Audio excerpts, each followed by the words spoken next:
नमस्कारम दोस्तों। हमारे पड़ोसी मुल्क पाकिस्तान को उसके कर्मों की सजा मिलनी शुरू हो गई है।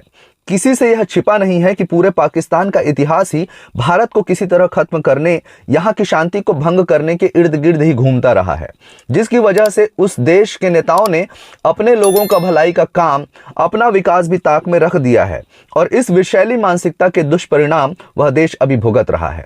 आपको पता ही होगा कि पाकिस्तान वैश्विक स्तर पर डिफॉल्ट होने की कगार पर है। वहां आम जनता महंगाई की मार झेल रही है। रिपोर्ट्स के मुताबिक चोरी और लूट मार जैसे अपराध वहां आम होते जा रहे हैं। जियोपॉलिटिकल लेवल पर भी पाकिस्तान का इमेज कुछ खास नहीं रह गया है। पाकिस्तान जिन अरब देशों को अपना हिमायती समझता था, उन सब ने भी अपने हाथ पीछे खींच लिए हैं। अमेरिका के लिए भी पाकिस्तान का कोई महत्व नहीं रह गया है। साथ ही चीन का जो पाकिस्तान कनेक्शन सिर्फ सामरिक है और कुछ नहीं।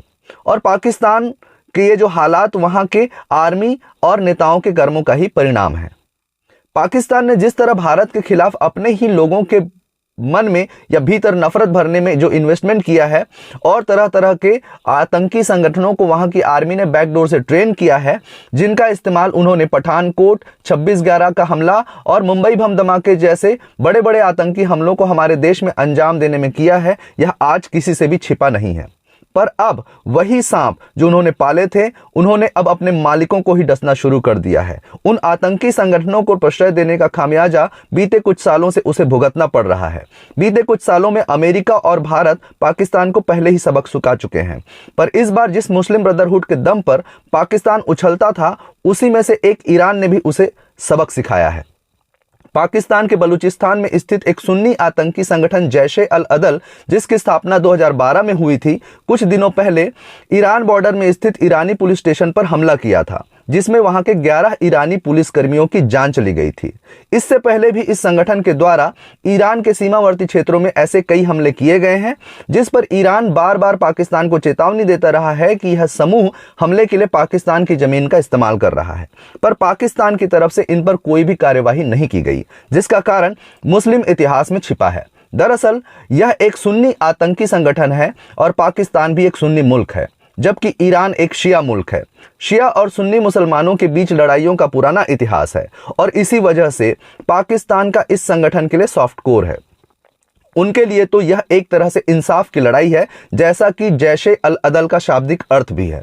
हालांकि ईरान के हमले टारगेटेड थे और रिपोर्ट्स के मुताबिक उन्होंने केवल आतंकी समूह के 2 बड़े केंद्रों को ही निशाना बनाया है।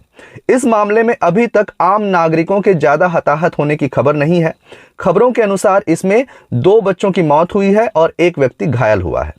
पाकिस्तान ने हमले के बाद अपना विरोध दर्ज करते हुए इसके गंभीर परिणाम भुगतने की बात कही है, पर सबको पता है कि पाकिस्तान की हालत अभी किसी युद्ध में उतरने लायक नहीं है और यह बात ईरान को भी पता है।